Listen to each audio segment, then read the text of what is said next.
السلام عليكم، ازيكم؟ عاملين ايه؟ يا رب تكونوا بخير. وقبل ما نبدا الفيديو ندعي لاخواتنا ان ربنا يصبرهم ويرحم شهدائهم ويشفي جرحاهم، انه ولي ذلك والقادر عليه. كابتن حسام حسن اختار 57 لاعب للقائمه المبدئيه لمنتخب مصر، ما شاء الله دول تقريبا لاعيبه مصر كلهم.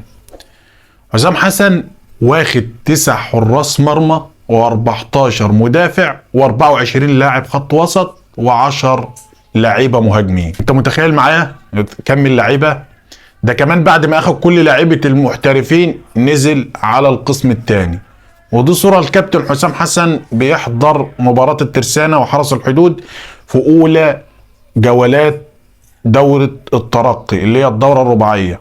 تقريبا كده مصر كلها هتلعب، اللي عايز يروح يسجل اسمه يتفضل يروح. هنبدا نتكلم واحده واحده عن اللعيبه اللي اختارهم، وهبدا معاكم بالحراس. واخد محمد الشناوي ومصطفى شوبير ومحمد عواد ومحمد صبحي ومحمد بسام واحمد الشناوي ومحمود جاد والمهدي سليمان وجنش. طب ليه 9 حراس يا كابتن حسام؟ انت عمرك ما هتلاعب حد من الحراس دي، ولو محمد الشناوي بيموت هيكون برضه هو الحارس الاساسي. حاجه مش مفهومه والله العظيم. وبعدين هم 5 حراس كفايه قوي المعسكر ده يا كابتن، لو انت حابب تختار حد منهم يعني وتختبره وممكن في الفتره الجايه يكون معاك. وبعدين انت اخترت محمد صبحي بناء على ايه؟ وهو وجنش واحمد الشناوي ومحمد بسام. بص، هم اللي بجد يستاهلوا يكونوا في المنتخب من ال9 دول بعد الشناوي وشوبير محمود جاد والمهدي سليمان، دول اللي بيقدموا مستويات ممتازه مع فرقهم. غير كده كلهم قاعدين دكه.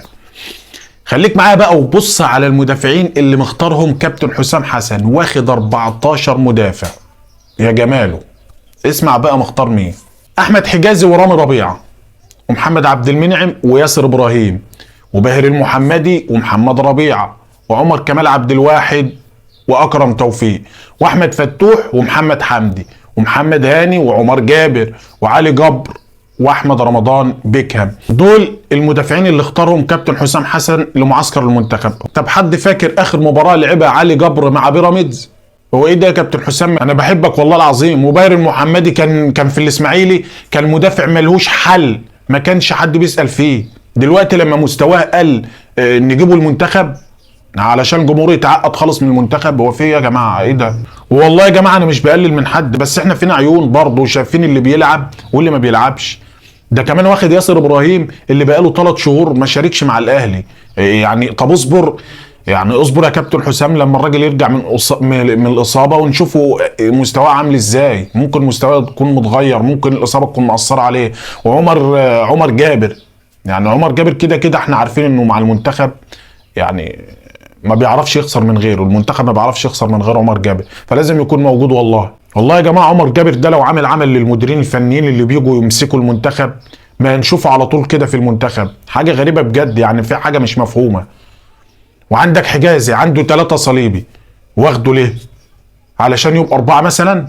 مش فاهم يا كابتن حسام في ايه. وعلى فكره يا كابتن اكرم توفيق بيلعب مع الاهلي في نص الملعب، انت واخد بالك ولا محدش قال لك الكلام ده؟ يعني واخد بالك من حاجه زي دي؟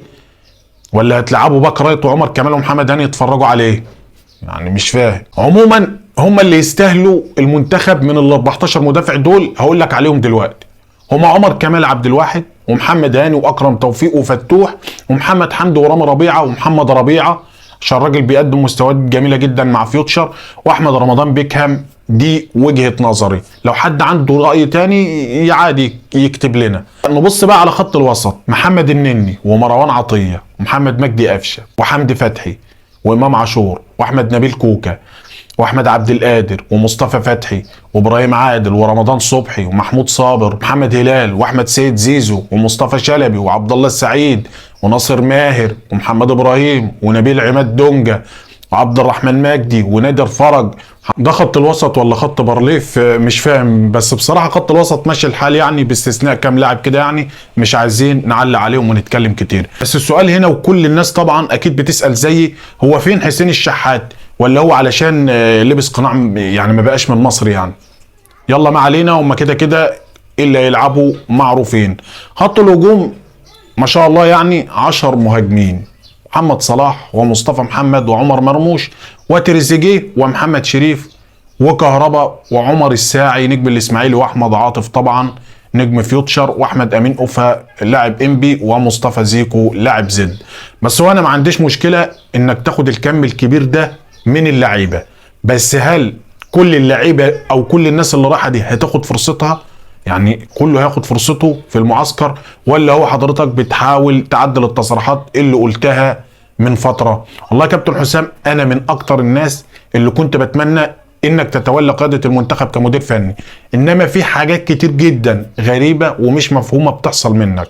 انا بتمنى اشوف منتخب بجد معاك، وانا دايما بقول ان مدرب المنتخب عنده الفرصه انه يثبت نفسه، وفي حاجات كتير بتاهله لكده وممكن تساعده، يعني غير اللي بيدرب نادي عنده عدد معين من اللعيبه ومجبر عليهم انه يطلع منهم لعيبه كويسه. انما مدرب المنتخب عنده كل الصلاحيات، اهمها كم اللعيبه اللي ممكن يختار منهم من الدوري ومن القسم الثاني، يعني كل حاجه متاحه. واتمنى نرجع الكره الحلوه مع حضرتك في مصر في المنتخب يعني. وما تنساش تدعي لاخواتنا ان ربنا يصبرهم ويرحم شهدائهم ويشفي جرحاهم، انه ولي ذلك والقادر عليه، اللهم امين. واتمنى تعمل لايك يا صديقي وتفعل زر الجرس وتشترك في القناه ليصلك كل جديد، والسلام عليكم.